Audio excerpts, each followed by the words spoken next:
Bismillahirrahmanirrahim. Assalamualaikum warahmatullahi wabarakatuh. Saudara-saudariku, bersyukur pada Allah Subhanahu wa Ta'ala bahwa kita masih diberikan kesempatan untuk beraktivitas sampai dengan memasuki malam Jumat ini 17 Al-Muharram 1445 Hijriah waktu Indonesia bagian Barat, dan tentunya membersamai kita semua, Anda teman-teman yang terhubung dari wilayah manapun, di keadaan apapun, dalam suasana apapun, kita bermohon pada Allah Subhanahu wa Ta'ala membuka kajian ini. Semoga Allah Subhanahu wa Ta'ala merahmati kita semua, menyayangi kita, mengampuni dosa-dosa kita, dan memberikan bimbingan terbaik kepada kita agar kita mampu mengisi sisa-sisa kehidupan yang Allah berikan kepada kita dengan lebih baik dibandingkan dengan hari-hari sebelumnya yang telah kita lalui. Teman-teman, dalam kajian Aqsa kali ini, Al-Quran Sunnah Solution, kita akan kembali melanjutkan pembahasan, pengkajian, dan upaya untuk memahami firman Allah Subhanahu wa Ta'ala dalam Al-Quran. Alhamdulillah, di pertemuan yang lalu telah sampai kita pada ayat ke-36. Kini kita akan masuki ayat ke-37, masih di surah Al-Baqarah, surah kedua di dalam Al-Quran. Mengingat waktu kita cukup singkat menuju Isya, tadi mohon maaf kami ada penyesuaian kendala teknis sehingga kita memulai mendekat kepada Isya. Untuk itu kita ambil hikmah dan sisa waktu yang Allah berikan kepada kita untuk langsung saja membahas kajian dimaksud, dan silahkan fokuskan, disiapkan seperti biasa mushaf Al-Quran ataupun mungkin juga yang tersambung pada perangkat Anda di gadgetnya, supaya kita memiliki keterhubungan yang baik dan mendapatkan keberkahan dari Al-Quran yang insya Allah kita akan bacakan bersama. Baik, kita kembali ke Quran surah kedua Al-Baqarah di ayat ke-37.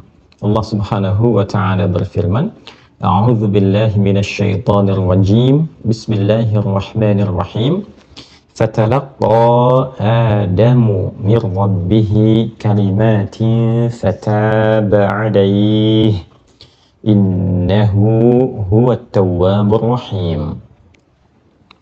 فَتَلَقَّى آدَمُ مِنْ رَبِّهِ, maka Adam mendapati dari Allah Subhanahu wa Ta'ala kalimatin, beberapa kalimat-kalimat yang mengajarkan bimbingan taubat kepadanya. Fataba alaih, maka dengan mengambil dan mengamalkan kalimat-kalimat itu dengan sepenuh hati dan ketulusan, Allah Subhanahu wa Ta'ala menerima taubat beliau.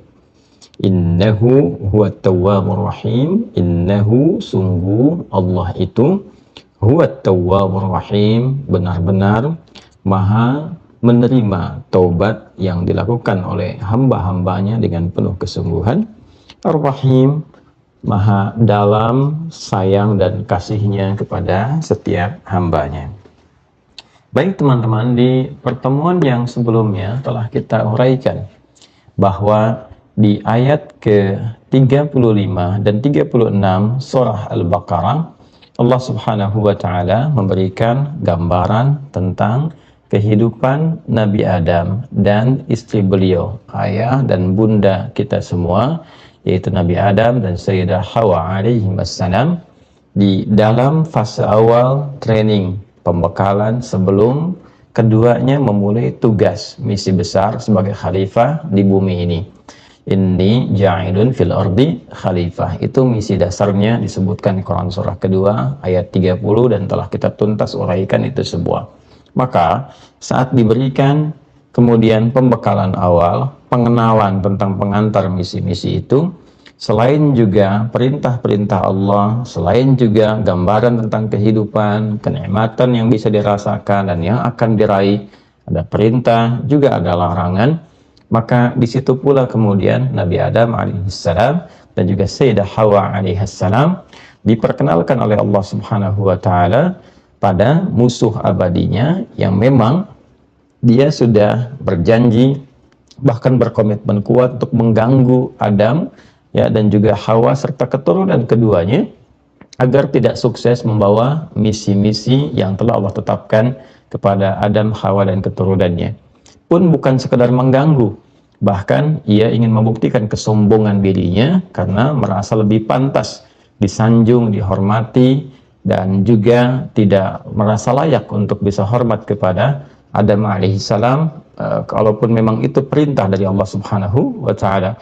Makhluk itu seperti kita kenal adalah iblis yang kemudian menjelma menjadi syaitan, ya, mewariskan keburukan-keburukannya, mengajak anak cucu Adam untuk bergeser dari rahmat Allah menuju sesuatu yang buruk, yang nestapa, yang bahkan dilaknat oleh Allah Subhanahu wa Ta'ala.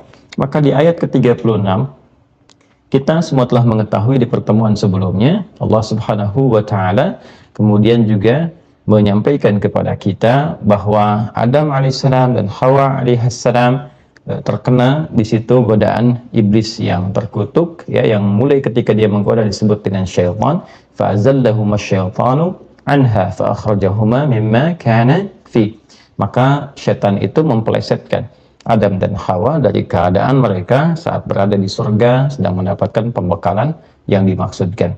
Nah, saya pernah bahas di pertemuan yang lalu bahwa diizinkannya Adam dan Hawa, ya kan? Salah satu keadaan dimaksud tergoda oleh syaitan pada masa itu agar Allah Subhanahu wa Ta'ala memberikan kepada Adam dan keturunannya kalimat-kalimat taubat, ya kan? Kemudian juga menunjukkan kasih Allah Subhanahu wa Ta'ala yang senantiasa memberi kesempatan kepada setiap hambanya yang jatuh dalam kesalahan agar kembali menjadi pribadi yang saleh.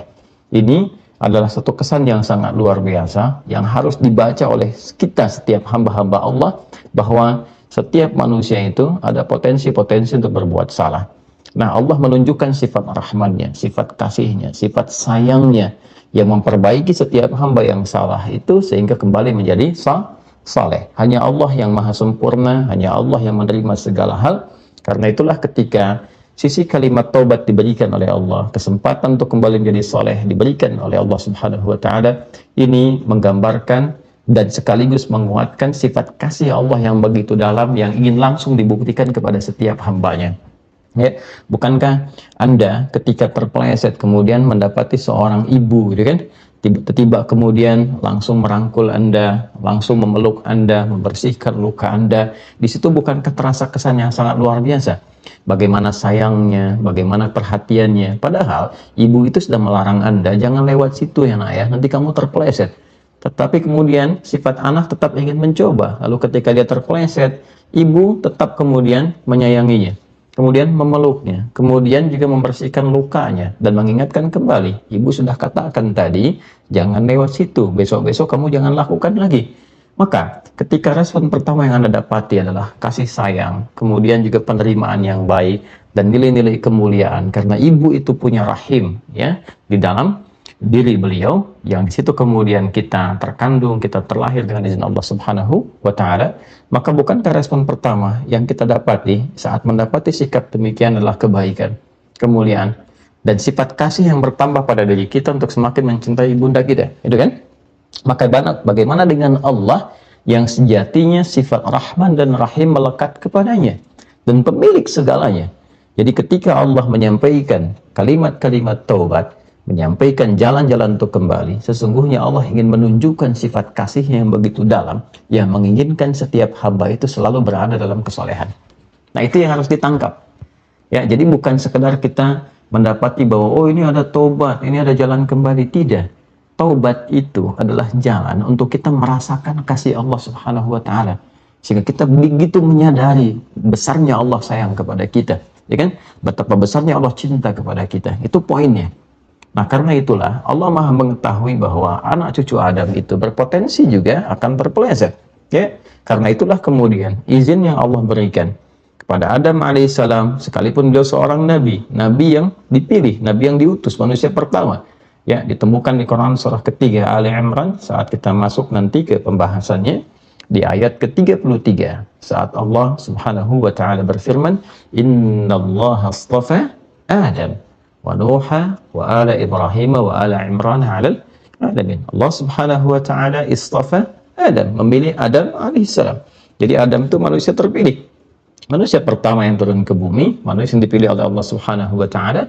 menjadi nabi, membawa risalah untuk pribadinya, untuk keluarganya, untuk nanti diwariskan dan melahirkan umat-umat yang beraneka ragam, bertebaran di muka bumi ini, seperti nanti kita akan bahas saat masuk surat An-Nisa ayat pertama atau surah ke-49 Al-Hujurat di ayat ke-13.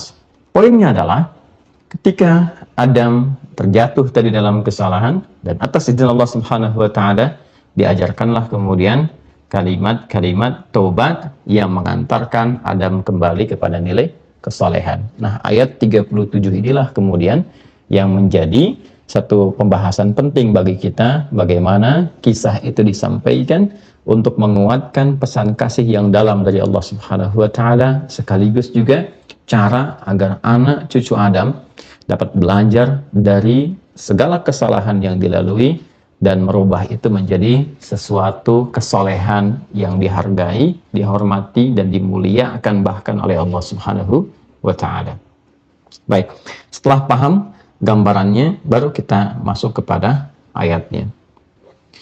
Fatalaqqa Adamu min rabbih kalimatin fataba alaihi. Baik, fatalaqqa Adam. Qala Abu Ja'far, ya. Di sini saya mengambil tafsir, kita agak naikkan dulu sedikit dari tafsirnya kemarin kita bahas Tanwirul Miqbas, ya, dari Ibnu Abbas radhiyallahu taala anhuma. Kita sekarang ambil dulu agak detail, ya, penjelasan yang cukup lebarnya dari Jami'ul Bayan an Ta'wili Ayil Quran, ya, atau kita sering sebut dengan tafsirnya Ibnu Jarir At-Tabari. Ini karya Al-Imam Muhammad Ibn Jarir At-Tabari, dikenal dengan Abu Ja'far, yang lahir tahun 224 Hijrah. Jadi ini termasuk tafsir yang awal-awal kalangan salaf, ya. Salaf di generasi awal 2 sampai ke tahun 3 Hijrah. Jadi sekitar 200 masuk ke tahun 300, ya, di periode Hijrah. Jadi ini termasuk tafsir yang awal-awal, yang metodologinya menyampaikan urutan-urutan pembahasan itu menggunakan penjelasan riwayat. Jadi cukup detail.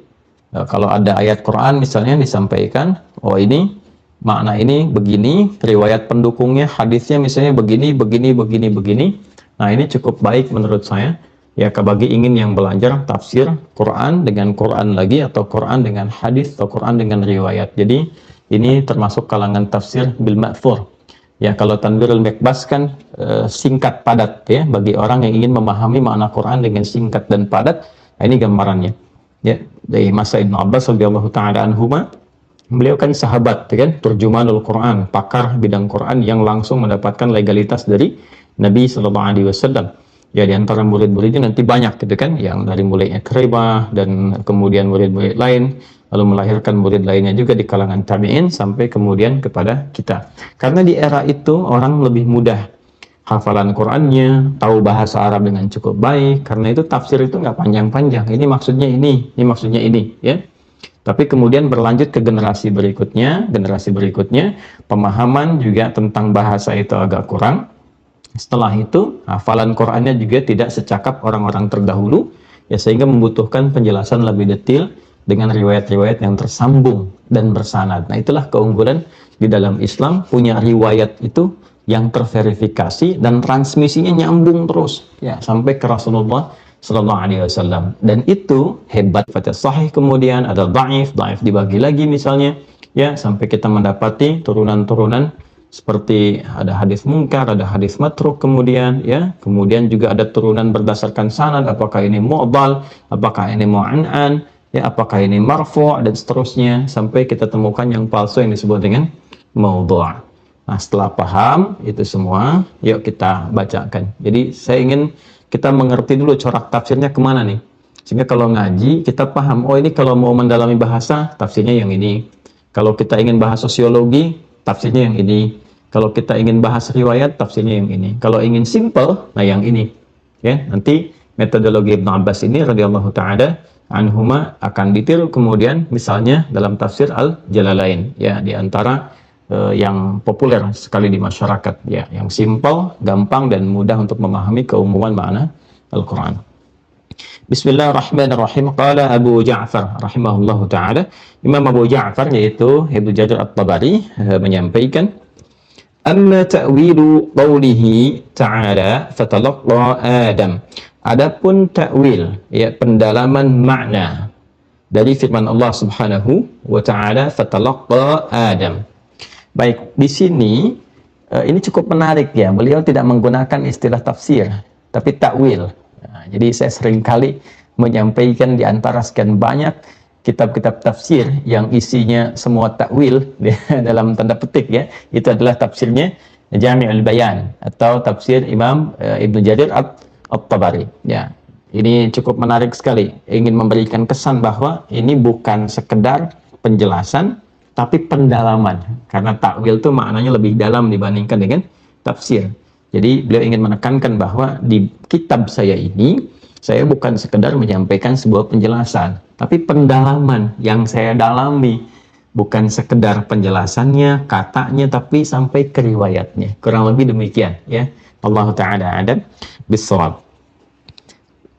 Amma ta'wilu qawlihi ta'ala, adapun yang dimaksud dengan pendalaman makna firman Allah Subhanahu wa ta'ala, fatalaqqa Adam, maka Adam bertalaqi, mengambil, mendapati, ya, faqila, maka disebutkan makna dari fatalaqqa Adam itu innahu akhadha wa qabila, bahwa Adam itu akhadha, mengambil, wa qabila, dan menerima.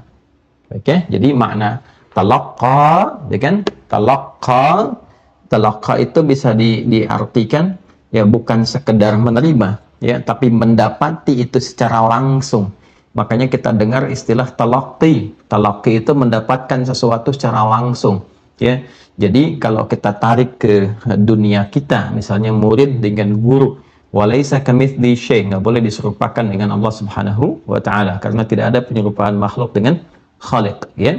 Ini antara kita misalnya guru dengan murid, maka murid duduk lalu guru di situ misalnya menyampaikan sesuatu secara langsung ya, secara fisikal itu ada. Nah, gurunya menyampaikan lalu murid itu menerima itu, mengambil dari guru, akhadha, mengambil apa yang disampaikan guru, kemudian waqabila, menerima itu untuk dia amalkan. Nah, proses transfer secara langsung yang diambil oleh murid dan diterima itu disebut dengan talaqqi namanya, sifat keadaannya. Nah, kata kerjanya berasal dari kata talaqqa. Jelas ya? Talaqqa. Maka ini memberikan kesan kepada kita bahwa Nabi Adam alaihissalam ketika mendapati dari Allah Subhanahu wa taala kalimat-kalimat yang membimbing beliau untuk kembali menjadi saleh, kalimat-kalimat taubat, maka penggunaan kata talaqqa ini dalam Al-Quran memberikan kesan bahwa kalimat-kalimat taubat ini tanpa perantara, langsung dari Allah Subhanahu wa taala. Itu maksudnya. Ya, maka di sini digambarkan innahu akhadha wa qabila, maka Nabi Adam alaihissalam mengambil langsung itu yang diberikan oleh Allah. Allah yang mengilhamkan kepadanya, Allah mengajarkan kepada Nabi Adam alaihissalam. Maka Nabi Adam mengambil itu wa qabila, lantas menerimanya. Wa asluhu at-tafa'ul min al-liqa kama yatalaqqa ar-rajulu ar-rajula yastaqbiluhu 'inda qudumihi min ghaibatin aw safarin. Ini seperti yang tadi saya sampaikan ilustrasinya ya. Wa asluhu, dan asal kalimat at-talaqqa itu at-tafa'ul ya. Asal kalimat talaqqa at-tafa'ul min al-liqa. Jadi ada dua sisi yang terjadi dari satu pertemuan, ya kan?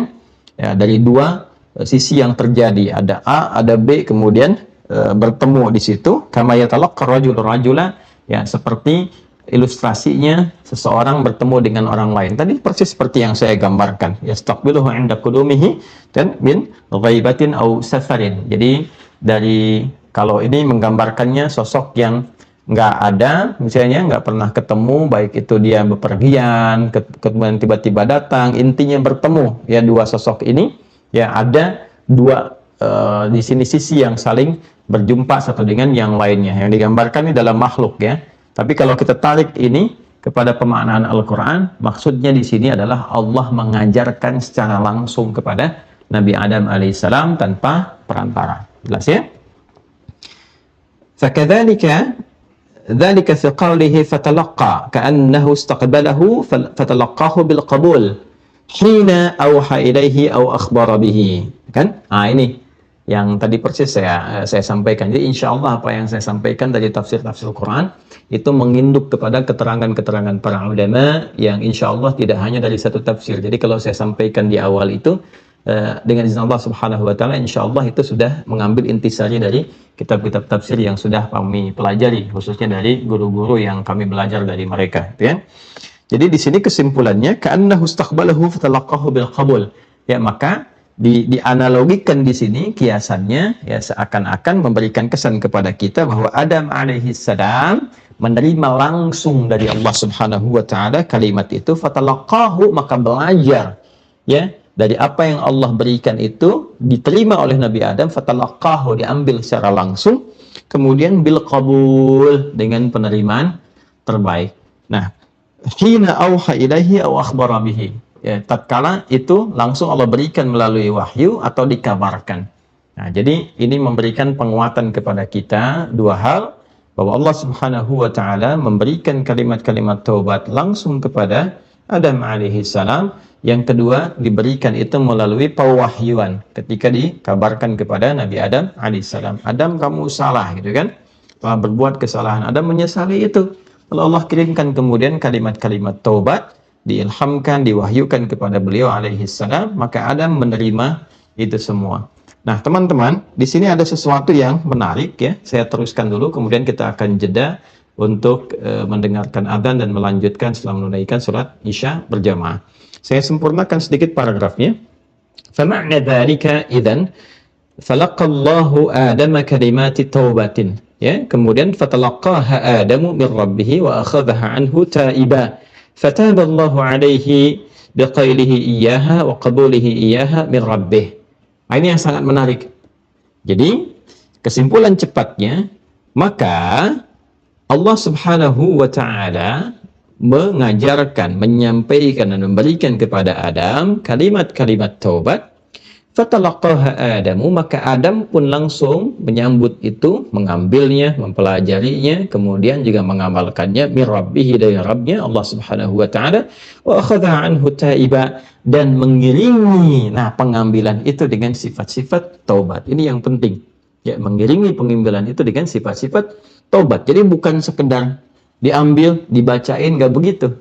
Ya, ada proses yang mengiringi itu taiba dengan proses taubat. Nah, proses inilah yang menjadikan kemudian fataballahu alaihi, maka Allah Subhanahu wa taala menerima taubatnya Adam alaihi salam biqailihi iyyaha wa qabulihi iyyaha min rabbih, ya, dengan semua penerimaan yang telah Allah dapati itu semua dari proses kesungguhan Adam alaihissalam untuk bertobat, baik itu menerima kalimat taubatnya ataupun juga dengan sungguh-sungguh mengamalkan itu seraya bertobat kepada Allah Subhanahu wa taala. Maka di sini kita akan temukan dua hal yang sangat penting yang menjadi pembeda antara manusia dengan setan, dan yang kedua menjadi sesuatu petunjuk yang sangat besar sekali yang menjadikan bisa seseorang itu terubah dirinya, atau kalimat cepatnya merubah seseorang dari pribadi yang salah menjadi pribadi yang soleh, yang langsung diakui oleh Allah Subhanahu wa taala. Bagaimana penjelasan itu semua kita akan sambungkan setelah menunaikan sholat Isya berjamaah, insya Allah. Jeda untuk menunaikan sholat Isya, dan setelah itu kita saling mendoakan, lalu kita menyambungkan kembali kajian kita insya Allah. Assalamualaikum warahmatullahi wabarakatuh. Bismillahirrahmanirrahim. Assalamualaikum warahmatullahi wabarakatuh. Alhamdulillah, wassalatu wassalamu ala rasulillah wa ala alihi wa sahbihi wa man walah, wa ba'd. Saudara-saudariku, kembali kita melanjutkan kajian Aqsa Al-Quran Sunnah Solution. Setelah kami di sini alhamdulillah telah menunaikan salat Isya berjamaah waktu Indonesia bagian barat, semoga Allah Subhanahu wa taala menerima salat yang telah kita tunaikan dan mengabulkan doa-doa yang telah kita panjatkan. Pun demikian teman-teman yang terhubung dengan tayangan ini dan tentunya berada dalam waktu dan mungkin juga keadaan yang tidak serupa dengan di sini di Indonesia, khususnya di wilayah bagian barat, saya memberikan saran jika telah tiba waktu sholat di wilayah masing-masing, apalagi yang mungkin di luar negeri yang waktunya tidak serupa, Mohon ditinggalkan terlebih dahulu tayangan ini, tunaikan sholat dengan baik. Setelah itu berdoa dan kembali kemudian menyimak atau mempelajari yang telah kita sampaikan. Semoga Allah menyayangi kita semua. Bismillahirrahmanirrahim. Kita telah mendapati penjelasan di Quran surah kedua Al-Baqarah ayat 37 sebagai pembuka tadi menjelang Isya, bahwa Allah Subhanahu wa Ta'ala mengajarkan kepada Nabi Adam alaihissalam kalimat-kalimat taubat, kalimat-kalimat yang mampu merubah keadaan hamba menjadi lebih baik, menghilangkan sifat-sifat salahnya dan mengganti menjadi pribadi yang lebih saleh. Pada pembuka di ayat 37 di surah kedua Al-Baqarah ini terdapat dua makna penting, dua penjelasan yang sangat penting bagi setiap kita insan beriman, yang dengan itu semua insya Allah kita akan paham tentang diri kita, paham tentang keadaan sekitaran kita, khususnya paham bagaimana mengatasi gangguan-gangguan setan yang senantiasa mencegah kita berbuat baik dan dekat dengan Allah Subhanahu wa Ta'ala. Baik, kita lanjutkan. Yang memiliki kitab ini berada di halaman ke-319, juz yang pertama, pembahasan surah ke-2 Al-Baqarah di ayat ke-37. Baik, falaqallahu ahdama kalimati taubatin, ya, maka Allah Subhanahu wa Ta'ala mengajarkan kepada Adam secara langsung kalimat-kalimat taubat. Fatalaqaha Adamu min rabbih wa akhadhaha anhu ta'iba. Maka Adam alaihissalam pun menerima, mengambil itu kalimat-kalimat taubat itu, ya, lalu mempraktekkan itu dengan penuh kesungguhan dan rasa taubat.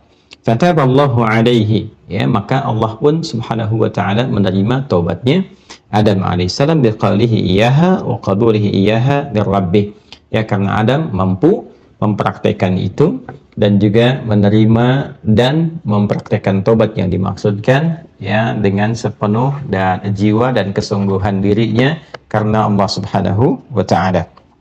Baik, sebelum kita lanjutkan di detil kalimat apa yang dimaksudkan di sini, ya, apakah kemudian kalimat itu juga disajikan di dalam Al-Quran, ya, untuk kita bisa pelajari, untuk kita amalkan. Nah, sebelum ke pembahasan itu, kita akan ungkap dulu dua hal yang sangat penting yang menjadi spirit awal dari Quran surah kedua Al-Baqarah di ayat ke-37 ini. Teman-teman sekalian, turunnya kalimat-kalimat taubat yang Allah berikan kepada Adam alaihissalam, yang kelak juga akan dipelajari oleh anak cucu dan diamalkan, ya, oleh mereka semua termasuk kita saat ini, ada satu pokok pembahasan yang sangat penting yang membedakan manusia dari setan. Nah, ini tolong dicatat baik-baik dan saya akan coba uraikan dengan memberikan ilustrasi di papan tulis ini. Teman-teman sekalian, seperti kita ketahui saat kita membahas tentang perilaku setan di ayat 34 itu di surah Al-Baqarah, ya. Kalau kita ingin urutkan, di sini sebelah kanan kita tuliskan Adam, ya, alaihissalam.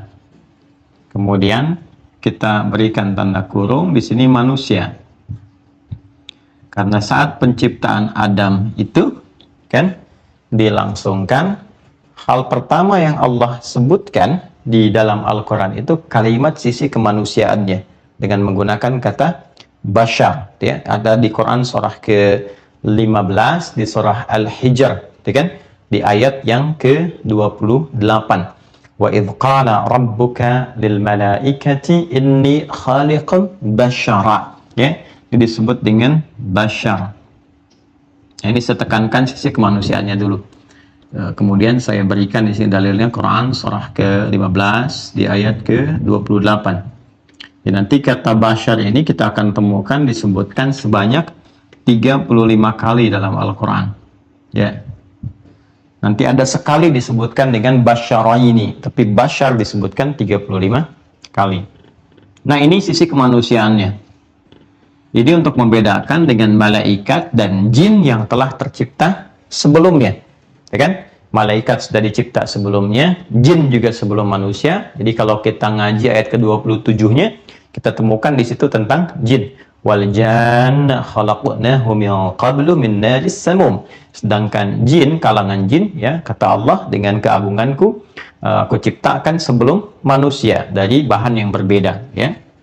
Baik. Di sini ini Adam, sisi kemanusiaan. Kemudian di sini kita temukan setan. Itu untuk perbandingan, ya. Setan ini kan sifat penggodanya. Telah saya jelaskan, silahkan rujuk kembali di ayat 36 di episode yang lalu. Ini sifat penggoda. Ketika dia mulai memprovokasi anak cucu Adam, ya, bahkan memulai dengan Adam diprovokasi, maka yang disebutkan ini sifat penggodanya, syaitan. Oke? Kemudian merujuk kepada pribadinya, ya, kembali kepada dasar, ya, makhluk asalnya disebut dengan iblis.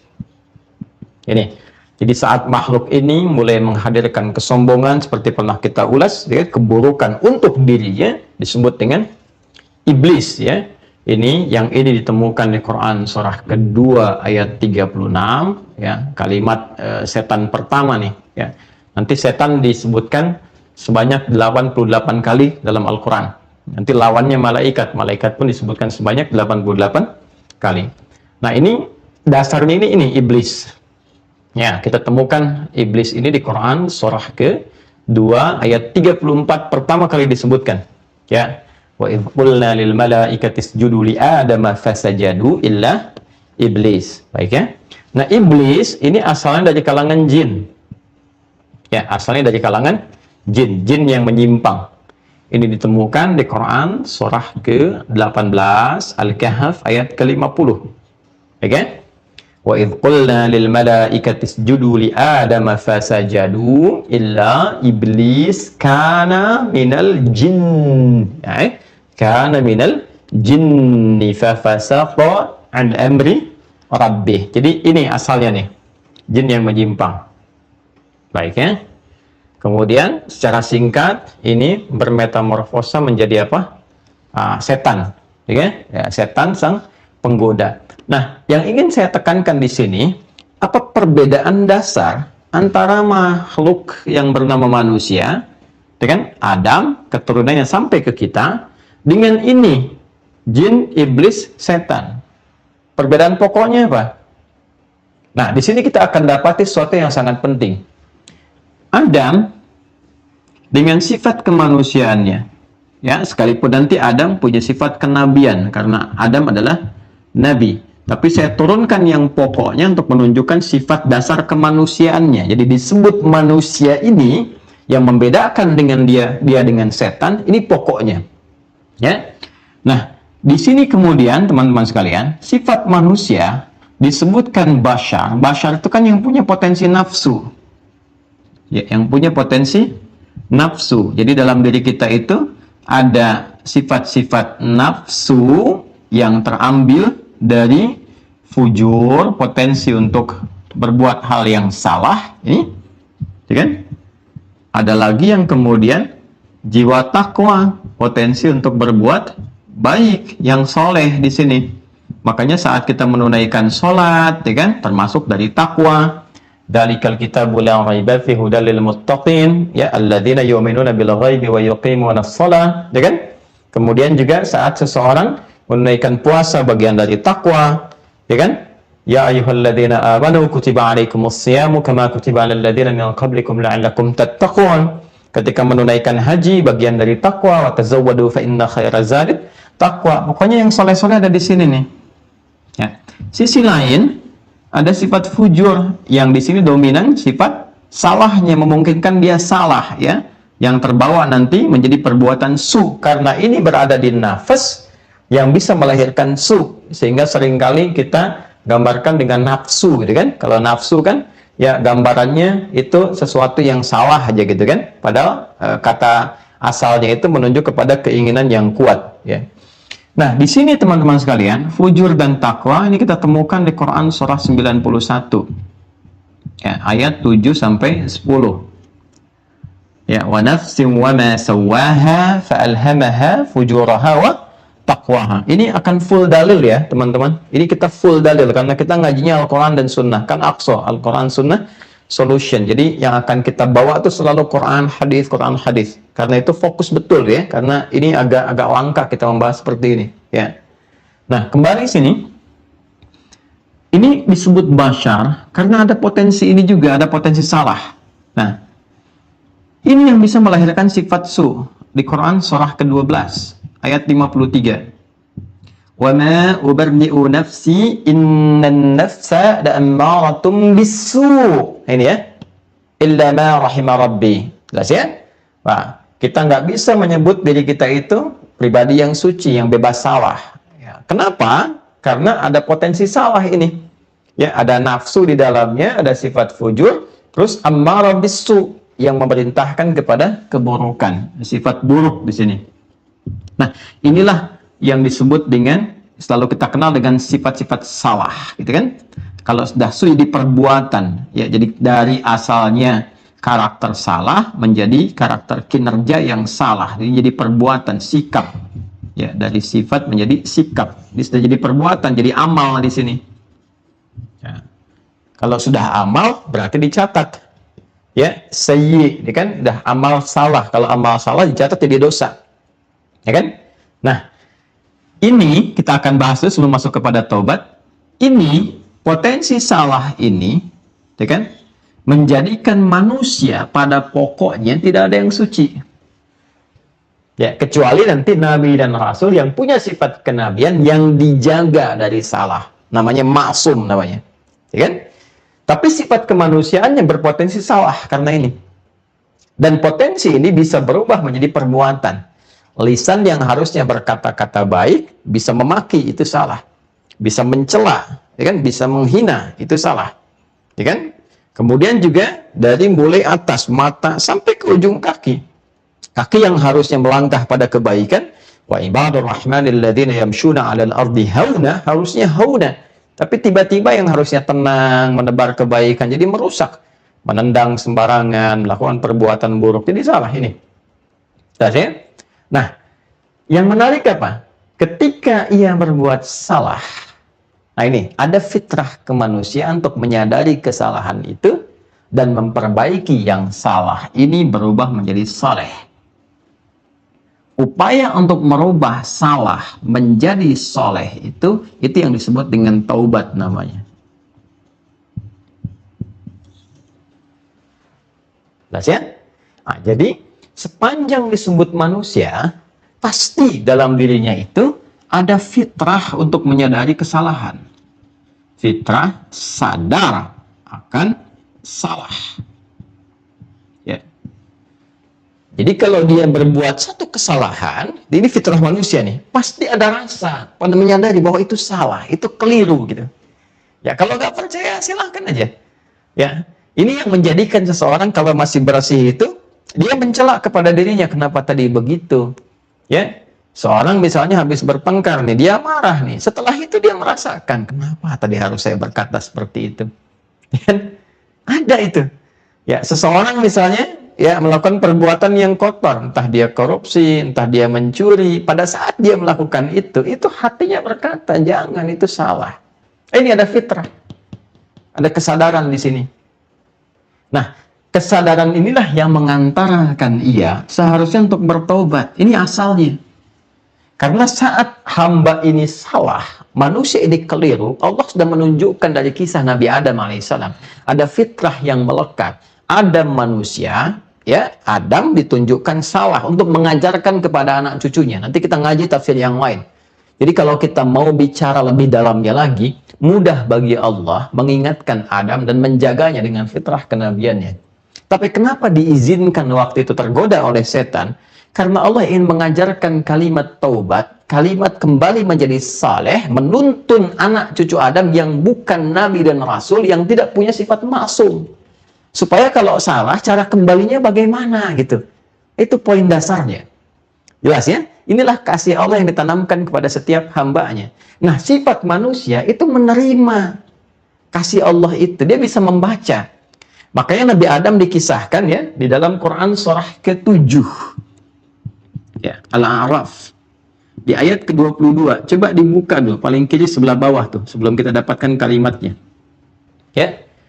Wa nadahuma rabbuhuma, kan? Alam anhakuma antilkuma syajarah, ya kan? Coba dibuka deh. Quran surah ke-7 Al-A'raf ayat ke-22. Paling kiri sebelah bawah, teman-teman, ya. Bismillah, coba kita lihat.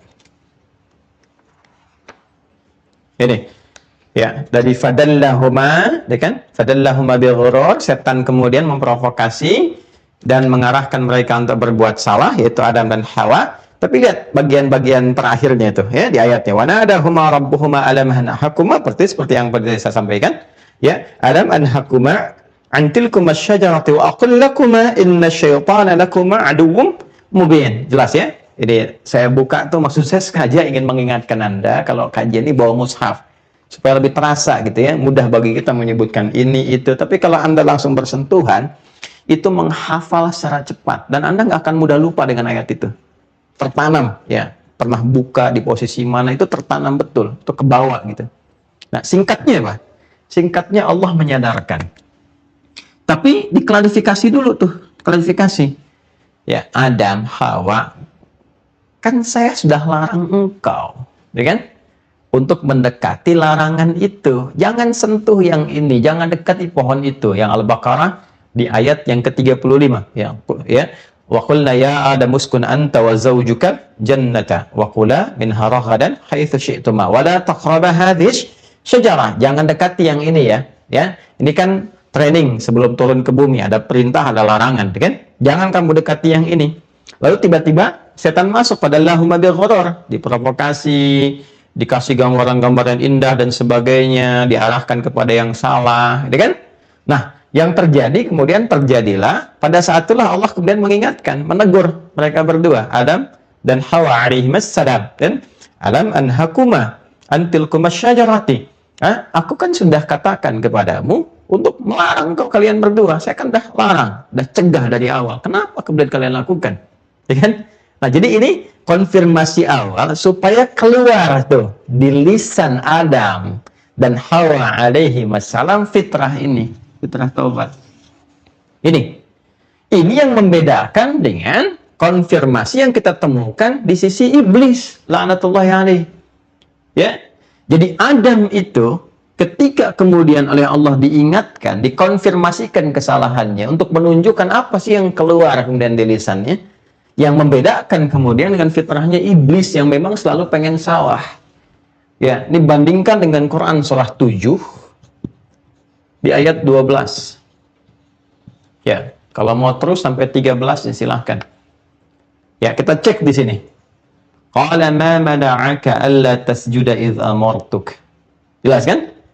Ketika kemudian iblis laknatullahi alaihi, dia tidak mau sujud hormat kepada Adam, ya, karena Allah perintahkan, itu dikonfirmasi oleh Allah. Ya, untuk didengar di lisannya apa yang keluar. Allah sampaikan, kenapa kamu ya tidak mau sujud hormat kepada Adam? Bukan karena sujud hormatnya, bukan karena hormatnya, ini perintah saya, kata Allah. Ya. Qala ma mana'aka, ya, apa yang mencegah engkau antas juda idh amartuk, ya, saat engkau tidak mau hormat kepada Adam ketika aku perintahkan. Hei iblis, ini perintah saya, gitulah gampangnya. Kenapa kamu nggak mau kemudian hormat sujud kepada Adam? Karena itu perintahku, kata Allah, kan itu kan perintah saya. Ya, coba perhatikan, bandingkan dengan yang ini, dengan fitrah kemanusiaan. Ya, Adam, Hawa, aku kan sudah cegah, kenapa engkau masih lakukan itu? Aku kan sudah sampaikan kepada kalian berdua, setan itu musuh yang nyata, kenapa engkau lakukan? Ya. Dan nanti lihat apa jawabannya. Jawaban yang di sini, ya, perhatikan baik-baik. Jawaban yang di sini, teman-teman sekalian, ya, di ayat 13 kita temukan ya. Ya, qala ana khairum min, khalaqtani min narin wa khalaqtahu min tin. Ya kan? Allahu Akbar. Apa yang dia katakan? Aku lebih hebat dibandingkan dengan Adam. Aku lebih unggul. Ya, engkau ciptakan aku dari api, kata iblis itu. Ya, dan engkau ciptakan dia dari apa? Dari tanah. Enggak levelnya kemudian saya mesti hormat. Maka yang keluar keangkuhan, kesombongan. Tuh. Perhatikan baik-baik. Nanti kita akan mendapati satu hal yang luar biasa dan ilmu ini sangat mahal sekali. Lihat konfirmasinya. iblis mengeluarkan konfirmasi dengan fitrah keangkuhannya, sombong, angkuh, enggan dia untuk bahkan menerima pesan-pesan taubat yang disampaikan oleh Allah. Sedangkan manusia, fitrahnya ada kesadaran diri. Ini sadar salah. Ini yang membedakan setan dengan manusia. Ya. Jadi kalau setan, ya, dia berbuat salah, dia nggak kenal benar karena kesombongannya. Jadi dia dengan sombong itu menutup pintu dirinya sendiri untuk menerima kalimat taubat yang Allah sampaikan. Padahal dia tahu Allah itu penyayang. Ya, Allah itu Ghafur, pengampun, Rahim, penyayang, Rahman, kasihnya begitu luas, Rahim begitu dalam, ya kan? Tapi dia tidak mampu mengambil rahmat itu karena tertutup dengan kesombongannya. Sombong ini yang menjadikan dia itu enggan untuk menerima bahkan hidayah dari Allah. Untuk bahkan menerima petunjuk dari Allah. Untuk bahkan menerima perintah dari Allah supaya hormat ke Adam. Ini yang dikonfirmasikan di Quran surah 2 ayat 34. Aba wastakbar. Dia enggan itu istakbar karena sombong, karena angkuh. Ya? Nah, yang mau saya garis bawahi, fitrah kesetanan. Ingat baik-baik ya, Anda boleh catat ini, silahkan. Fitrah kesetanan menjadikan ia sulit untuk bertobat karena kesombongan. Saya ulang ya, fitrah kesetanan menjadikan ia sulit untuk bertobat karena kesombongan yang ia pertahankan. Boleh bikin status tuh. Ya? Manusia berbeda. Fitrah kemanusiaan menjadikan ia sadar akan kesalahan dan bertobat menuju kesalehan. Tolong catat itu ya. Fitrah kemanusiaan menjadikan ia sadar akan kesalahan sehingga ia bertobat menuju kesalehan. Jadi, sepanjang kita manusia, kalau berbuat salah, itu bagian dari keadaan diri sebagai seorang manusia yang punya potensi salah. Sekalipun nggak bisa kita benarkan untuk berbuat salah, tidak. Tapi ada potensi untuk berbuat salah. Tapi sepanjang Anda manusia, saya manusia, kita manusia, saat salah itu pasti kita punya fitrah untuk bertobat. Itu poinnya. Jelas ya? Itu poinnya. Jadi fitrah ini yang mesti kita munculkan. Cuman setan yang saat salah nggak mau tobat. Jadi kalau ada ditemukan manusia yang saat berbuat salah, lantas kemudian dia sadar dan mau dia bertobat, itulah manusia sejati. Tapi ketika ada, catat kalimat ini, manusia yang berbuat salah, dan dia enggan untuk bertobat, angkuh mempertahankan kesalahannya, maka patut diduga bahwa manusia itu sesungguhnya adalah manusia yang sedang kesetanan. Gitu. Artinya apa? Sedang terbawa, terprovokasi oleh fitrah-fitrah yang melekat kepada apa? Setan. Jadi ini bedanya. Ini bedanya. Ya. Jadi ini fitrah awal. Seapapun hebatnya dosa yang pernah diperbuat, sebesar apapun, selumur apapun, sehitam apapun, itu pasti ada titik dalam jiwanya yang akan menyentuh kesadaran berpikirnya. Apakah akan dipertahankan ini seperti ini? Apakah tidak ada masa untuk bisa kembali menjadi lebih baik? Nah, itu yang dimaksudkan dengan fitrah sadar salah itu. Kalau Anda sudah mendapati itu, cepat. Ya, cepat kembali. Ambil kalimat taubat itu. Karena pada saat itulah Allah sedang menanamkan kasihnya kepada kita sebelum ajal sampai ke tenggorokan. Itu poinnya. Ya, jadi kita mesti buktikan kepada Allah Subhanahu wa Ta'ala selama menjalani kehidupan ini bahwa kita itu manusia. Ini nggak akan hilang. Ya.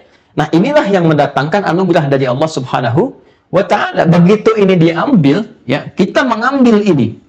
Berbuat salah misalnya kan, salah itu terjadi. Begitu terjadi kita sadar, lantas kita memperbaiki itu dengan cepat, ya, dengan cepat. Segera kita kembali kepada Allah, segera kita bertobat kepada Allah. Itu saat masuk pada fase pengambilan taubat, cinta Allah turun. Ini nggak main-main. Yang Allah berikan cintanya. Cinta Allah. Saya naikkan ke atas. Ya, ini mahal sekali. Ya, ini yang dimaksud di Quran. Surah kedua Al-Baqarah. Ayatnya 2 semua tuh. 222. 222. Ya. Lihat kalimatnya. Innallaha yuhibbut tawwabina. Ya wa yuhibbul mutatahhirin. Innallaha yuhibbut tawwabin. Sungguh Allah mencintai orang yang terus-menerus bertaubat. Tawwab itu terus memperbaiki. Ini menunjukkan kesan bahwa dalam perjuangan hidup itu nggak ada yang sempurna. Ya, kita berucap tuh. Saya aja berucap nih, bicara. Pasti ada salah bicaranya. Pasti itu. Nggak mungkin orang berucap benar terus tuh. Pasti ada salahnya. Ya, entah salah dalam menyampaikan mungkin apakah ayatnya, ataukah hadisnya, atau salah bicara sesuatu yang tidak pantas dikeluarkan. Itu mungkin terjadi. Nah, sepanjang manusia ketika sadar, kadang Allah ingatkan lewat orang-orang sekitaran. Ya, kalimatnya nggak enak untuk didengar. Tidak pantas untuk diucapkan, kalimat yang kurang bagus. Sadar kita itu, kita perbaiki. Ya, saat memperbaiki itu dilakukan karena Allah berikan petunjuk itu, cinta Allah turun. Maka terjagalah lisan itu. Nah, bukti cinta itu kemudian kita dapati, kita punya kekuatan untuk menjaga kemudian apa yang pernah salah itu menjadi lebih soleh, lebih baik. Gitu. Ya, sama sampai ke ujung kaki, ke tangan, ke kaki. Nggak ada yang selamanya itu baik. Ya, teman-teman yang di rumah tangga, kita bawa babnya ke rumah tangga. Apakah akan mendapati selama suami sempurna? Ya, apakah istri akan mendapati selamanya suami itu sempurna? Mustahil. Pasti ada salahnya. Sepanjang dia manusia, pasti ada salahnya. Istri juga begitu, nggak akan selamanya baik. Pasti ada salahnya di situ. Ya, karena itulah kemudian ketika menemukan hal-hal yang seperti itu, maka cari jalan untuk menyempurnakannya. Maka cinta Allah diturunkan. Saat cinta itu turun, itulah yang didapatkan samarah. Ya, sakinah, mawaddah, dan rahmah. Ya, konsep yang tadi di rumah tangga ditarik ketemu Quran surah keempat, An-Nisa ayat 19. Ya kan? Fa in karihtumuhunna fa'asa an takrahu syai'a wa yaj'alallahu fihi khairan katsira. Lihat di ujungnya. Kalau engkau mendapati pasanganmu itu ada sesuatu yang kurang dan engkau nggak suka itu, ya, jangan marah dulu. Ya, diam dulu, gitu kan? Tenang, supaya lebih jernih dalam berpikir. Setelah itu engkau kaji. Oh, engkau temukan. Disitulah ketika engkau ketemukan kekurangan di pasanganmu, itulah hikmahnya Allah kirimkan engkau untuk menyempurnakannya. Ya kan? Jelas ya? Baik, ini gambarannya teman-teman sekalian. Baik. Nah, ini sesuatu yang sangat mahal. Nah, ketika ini diambil, ada pahala. Nah, jadi konsep pahala itu jangan digambarkan kepada perbuatan ma'ruf saja. Ya, hal-hal yang positif, yang sholat, yang puasa, yang zakat, ngaji Quran, tapi meninggalkan maksiat pun itu ada pahalanya. Meninggalkan salah untuk mengambil saleh itu ada pahalanya. Dan menariknya, itu masuk dalam perbuatan hasanah juga. Ya, jadi hasanah itu sifat baik yang punya nilai pahala, ya kan? Sifat baik yang punya nilai pahala itu dibagi dua. Ada yang sifatnya amar ma'ruf, ada yang sifatnya nahi mungkar. Ya, ketika Anda salat itu amar ma'ruf. Ketika Anda meninggalkan maksiat itu nahi mungkar. Ya, contoh misalnya kan ada orang berbuat salah nih. Ketika berbuat salah dia pengen taubat, datang ke Nabi sallallahu alaihi wasallam. Saat akan tiba waktunya salat, maka Nabi tahan dulu, kita salat dulu.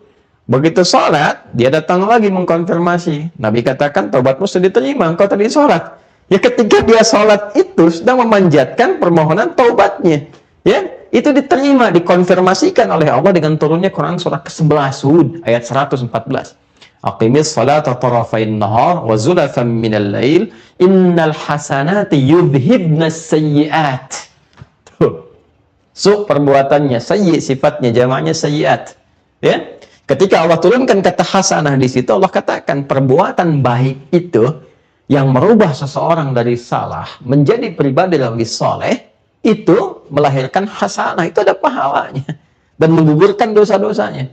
Anda bayangkan nggak dengan taubat itu, salahnya gugur, dosanya gugur, terus dapat pahala di situ, pahala datang. Ya, berapa nilai pahalanya? 10. 10. Dari mana konfirmasinya?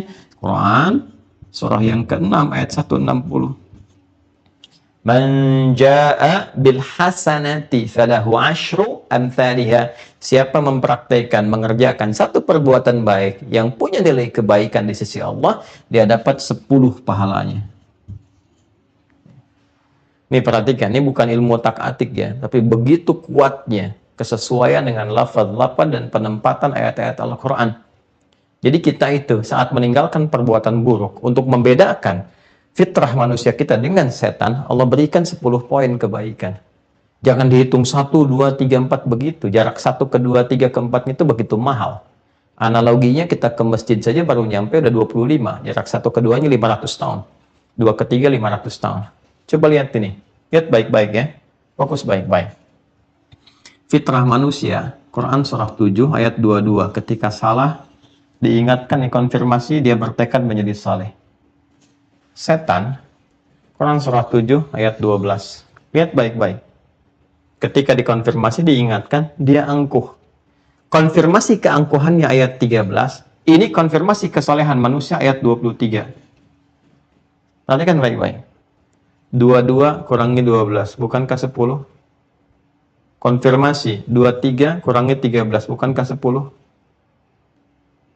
Ketika ini sifat-sifat setan bisa ditinggalkan, sifat setan kan salah, menjadi soleh, Allah berikan 10 poin. Konfirmasi Quran surah 6 ayat 160. Ini mahal ilmunya. Ya, Anda hanya bisa dapati ketika kita berusaha untuk mengkaji, menggali, ikhlas, belajar dari guru-guru yang soleh, ya, yang dalam ilmunya. Bukan cuma pintar, tapi soleh. Kita akan merasakan kenikmatan Allah yang sangat luar biasa. Betapa Allah sayang dengan kita. Ya, betapa Allah sayang dengan kita. Kalau sudah paham ini, baru kita belajar kalimatnya. Ngerti dulu ini. Ya, saya ingin tanamkan bahwa nggak ada manusia sempurna. Tolong sampaikan, ya, atau tebarkan apa yang saya sampaikan di malam hari ini, risalah yang kita ajarkan dari Quran kepada setiap insan beriman. Ya, para pelaku maksiat, atau bahkan mudah-mudahan ceramah saya ini sampai ke lapas-lapas dan sebagainya. Anda yang terjebak dalam kesalahan, yang sekarang Allah isolasi supaya menjadi lebih baik. Makanya di lapas ada masjid, kadang-kadang datang ustadznya dan sebagainya. Saking sayangnya Allah, diberikan jalan untuk kembali. Kurang apa lagi gitu kan?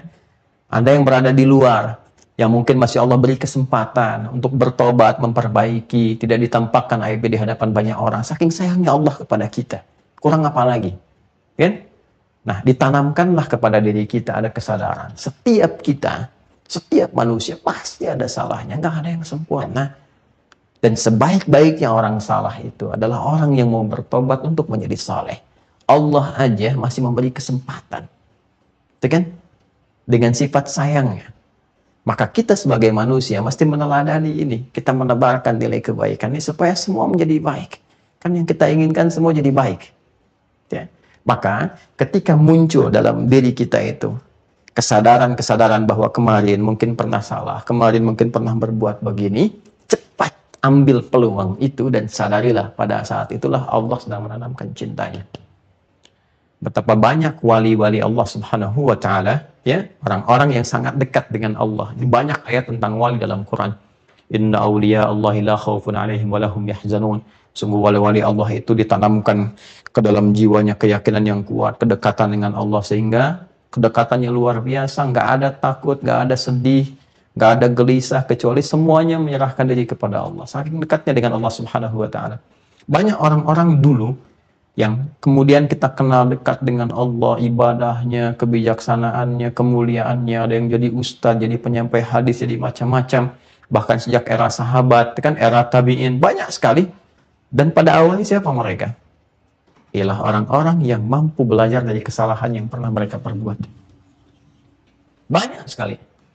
Ya, ada ahli maksiat yang tadinya doyan, kemudian maksiat dengan musik, minum khamar dan sebagainya. Tiba-tiba ya lewat seorang sahabat hanya menyampaikan pesan saja, kecil kalimatnya disampaikan dengan sungguh ketulusan, kemuliaan dan sebagainya. Menyadarkan bagaimana kalau engkau wafat dalam keadaan sedang begitu, apa enggak malu ketemu Allah? Ya, bahasa kita yang begitulah, menghujam kepada jiwanya. Ya, makanya ini penting bagi kita para ulama itu, ya, termasuk juga ustadz-ustadz tuh yang dakwah-dakwah, ya, di masyarakat itu mesti menanamkan keikhlasan yang kuat. Kita harus berusaha itu.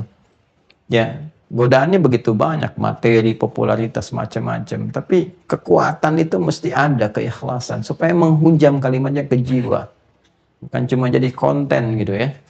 Orang ingat itu, ingat, tapi tidak merubah hatinya. Ini problem. Ya, nah, ini kembali kepada kita semua. Banyak sekali. Ada yang tadinya pembegal, tiba-tiba belajar dari kesalahannya, dia tobat, diterima tobatnya oleh Allah, tiba-tiba jadi ahli hadis.